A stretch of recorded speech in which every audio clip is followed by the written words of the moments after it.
17 февраль дүйшөмбү. Бишкек суу канал муниципалдык ишканасы карызы көптөрдүн суусун өчүрө баштады. Эң көп төлөбөгөн карыздын көлөмү 43 000 сомго жеткен. Кыргызстанда мигранттарга квалификациялуу кадрлардан керектүү маалымат менен жардам берүү үчүн эмгек мобилдүүлүк борборлору ачылат. 2024 жылы Кыргызстан дээрлик $1,5 миллиард 17,7 тонна алтын экспорттаган. Ошто адам уурдап, ири суммадагы акча талап кылгандар кармалды. Район акимдери жана шаар мэрлери психологиялык сапаттарын аныктоого багытталган мультипсихометрикалык тестирлөөдөн өтүштү. 2025 жылы ыйык Рамазан айы 1 мартта башталат. Ошондой эле битир садака менен зекетти QR-код аркылуу чогултуу системасы ишке кирди. Кыргызстандын гимнинин музыкасын жана текстин өзгөртүү боюнча комиссиянын иши 21 апрелге чейин узартылды. Жалал-Абадда спорт ортосу курулат, 20 миллион сомдук долбоорго тендер жарыяланды. Бишкекте жол эрежесин одону бузган коомдук транспорттун 20 айдоочусу иштен алынды. Президенттик администрацияда мектеп рекетчилигин, буллингди жана өспүрүмдөр арасындагы кылмыштуулукту алдын алуу маселелерине арналган видеоконференц байланыш форматында кеңешме болуп өттү. Жыйынга тармактык министрликтердин, президенттин облустардагы өкүлчүлүктөрүнүн жетекчилери, ошондой эле райондук мамлекеттик администрациялардын башчыларынын социалдык сектор боюнча кызматкерлери катышты. Министрлер кабинети илимий уюмдардын кызматкерлеринин эмгек акысын азыркы деңгээлинен 70%дан 100%га чейин жогорулатуу шарттары жөнүндө токтом кабыл алды. 18 февраль шейшемби. Азия өнүктүрүү банкы Кыргызстанга инвестициялык долбоорлорго $222 миллион бөлөт. Ош аэропортунун аймагын кеңейтүү үчүн 37 гектардан ашык айыл чарба жерлери трансформацияланууда.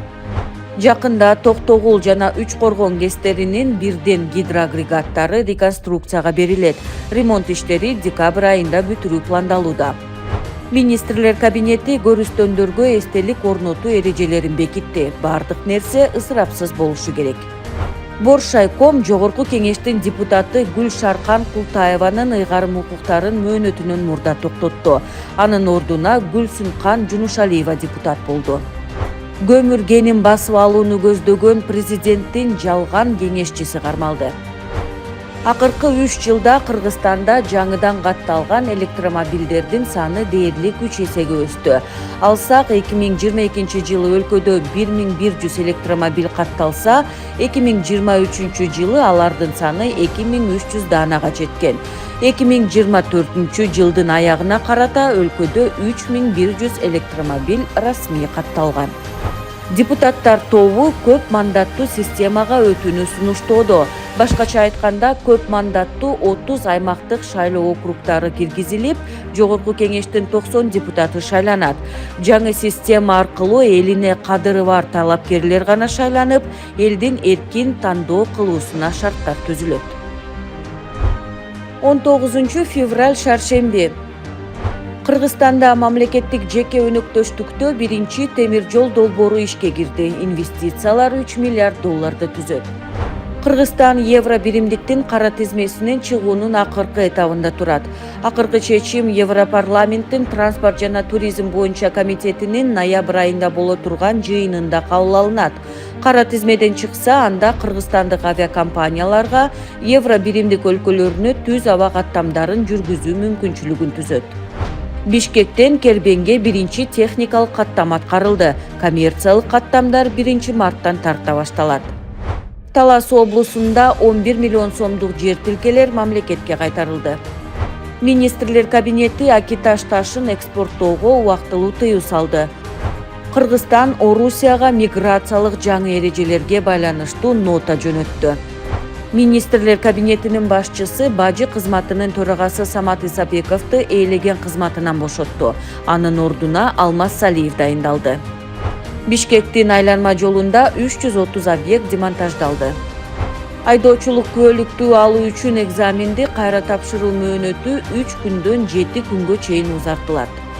Россиядан Кыргызстанга алкоголдук ичимдиктерди импорттоо 2024-жылы 1 миллион 300 миң литрди түзүп, 2023-жылга салыштырмалуу 41%га көп болгонун Улуттук статистикалык комитеттен билдирди.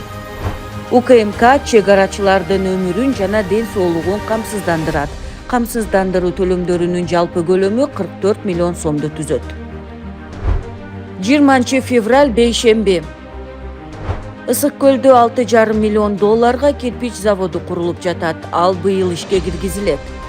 Бишкектин түндүк айланма жолуна 15 чакырым асфальт төшөлөт. Менин шаарым тиркемесинин мэрге кайрылуу бөлүмүндөгү бишкектиктердин кайрылуулары бир нече эсеге көбөйдү. Буга байланыштуу Борбор каланын мэри арыздарды кароонун сапатына жана натыйжалуулугуна көзөмөлдү күчөтүүнү тапшырды. Кара сууда 37 үй бүлө мамлекет тарабынан коопсуз жерге көчүү үчүн жер тилкелери берилгенине карабастан аймактан көчпөй жатат.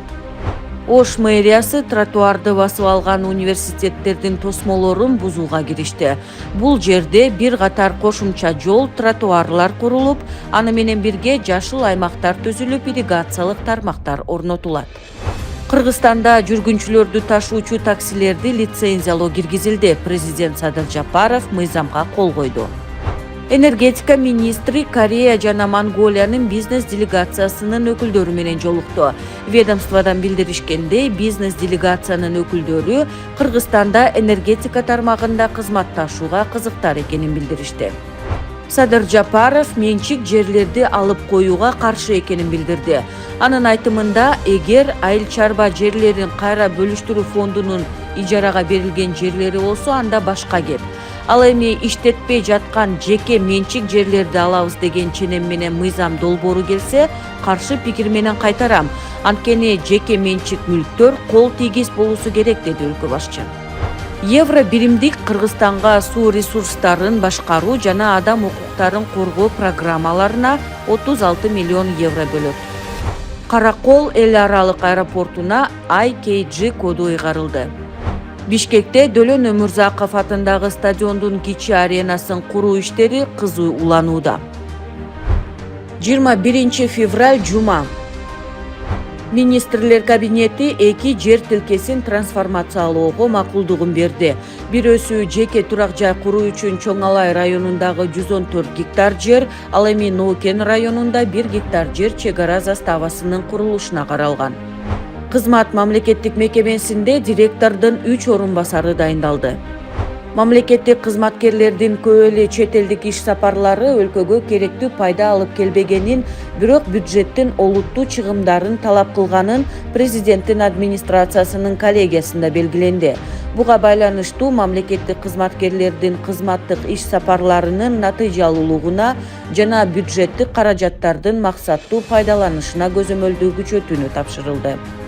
Министрлер кабинети Аларча, Аламүдүн жана Чоң Чүй каналдарынын суу коргоо аймактарын жакшыртуу жана шаар тургундары үчүн пайдалуу инфраструктураны түзүү үчүн Бишкек шаарынын мэриясынын карамагына өткөрүү чечимин кабыл алды.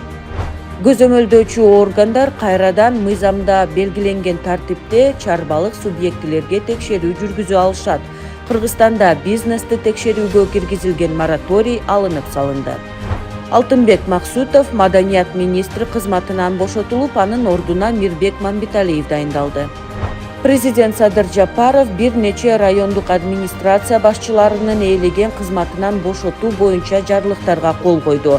Ал эми Каракол жана Талаш шаарларынын мэрлерине кызматтык милдеттерин талаптагыдай аткарбагандыгы үчүн сөгүш жарыяланды. Кызмат ордунан бошотуулар, катуу сөгүштөр, эскертүүлөр президенттин администрациясынын коллегиясынын жыйынтыгында бир катар катаал чечимдер кабыл алынды. Кыргызстан менен Тажикстандын чек арасы толук макулдашылды. Мамлекеттик чек араны делимитациялоо боюнча жыйынтыктоочу протоколго кол коюлду. Документтерге эки президенттин жыйынтыктоочу кол коюлары гана калды. 22 февраль ишемби. Кыргызстанда ЯЭП өлкөлөрүнөн товарларды ташып келүүдө кошумча нарк салыгынын жаңы тарифтери бекитилди. Бишкекте курулуп жаткан көп кабаттуу үйлөрдүн коопсуздук эрежелеринин сакталышы текшерилди. Тигүүчүлөр киреше салыгынын мурдагы 1498 сомдук ставканы кайтарып берүүнү суранууда. Ишкерлер салык жүгүн мындай кескин жогорулатуу тигүү ишканаларынын туруктуулугуна коркунуч келтирерин белгилешүүдө. Бүгүнкү күндө ар бир кызматкерге салык 3746 сомду түзөт. Адылбек Касымалиев бизнес коомчулуктун өкүлдөрү менен бизнес таңкы тамак форматында жолугушуу өткөрдү. Ал мындай жолугушуулар актуалдуу маселелерди ачык талкуулоого, идеяларды алмашууга жана экономиканы мындан ары өнүктүрүү жана өлкөбүздө ишкер климатты жакшыртуу үчүн биргелешкен чечимдерди табууга мыкты мүмкүнчүлүк берерин белгиледи. Кара Балтада 4420 батирден турган ипотекалык турак жай комплекси курула баштады. Кыргызстандык суучул Денис Петрашов АКШнын студенттик лигасында 1-орунду ээледи. Ысык көлдө мектеп окуучусунун өз жанын кыйганына байланыштуу дене тарбия мугалими кармалды. Ош шаарында Масалиев проспектисиндеги жол өтмөктү реконструкциялоо долбоору иштелип чыкты. Жалал Абадта Амантур Исмаилов менен Лазат Нуркожоеванын үйлөнүү тою өттү.